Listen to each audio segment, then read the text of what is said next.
Somewhere in Tokyo, right now, someone is drawing the frame you will rewind and screenshot. They are very good at it. They have trained for years, and they may be earning less per hour than the person who served you lunch. You assume the people who make anime are paid like the people who make hit films. The work is everywhere. The fandom is enormous. The merch never stops. So the money must be reaching the artists. It mostly isn't.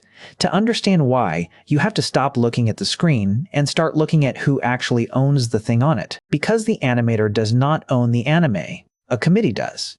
Most popular anime is funded by something called a production committee. It is exactly what it sounds like.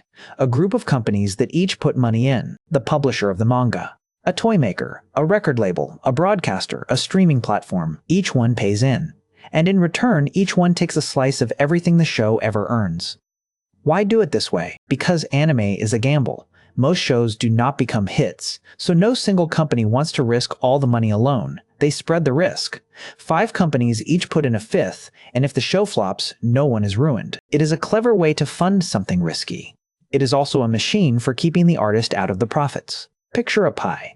The committee draws the slices before a single frame is drawn. This is the part nobody tells you. The studio that actually makes the anime, the building full of artists, is often not on the committee at all. The studio is hired. It is a contractor. It is paid a fixed fee to deliver the episodes, and then it steps back while the committee collects the profits for years. So when a show explodes, when the figures sell out and the streaming deal triples, the people who drew it usually do not see a yen of that upside. They were paid for the job. The job is done. The pie is being eaten in a different room. And it gets tighter because the studio's fixed fee then has to be split again.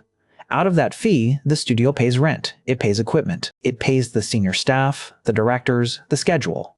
What reaches the bottom of the ladder, the in-between animators who draw the frames that connect the key poses, is whatever is left, and there are a lot of those frames. Here is the detail that makes people wince.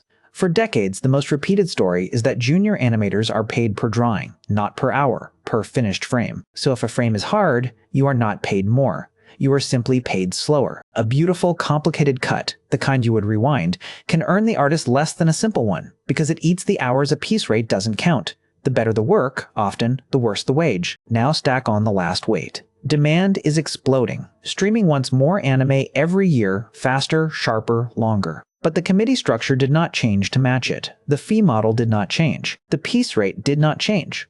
So more is being asked of the same bottom rung for the same thin slice on a schedule that keeps shrinking. That is why you hear the stories. The 80-hour weeks, the artists sleeping at their desks. The talented people who quietly leave the industry they loved for a job that simply pays rent. It is not because anime fails. It is because anime succeeds and the success flows past them.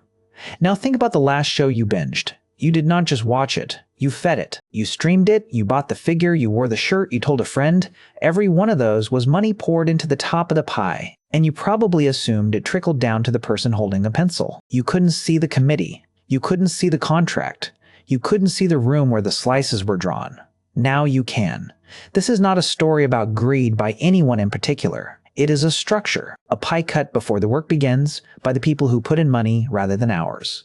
The artist puts in the hours. The committee drew the slices. And the smallest slice, almost always, goes to the hand that drew the whole thing. Now you know.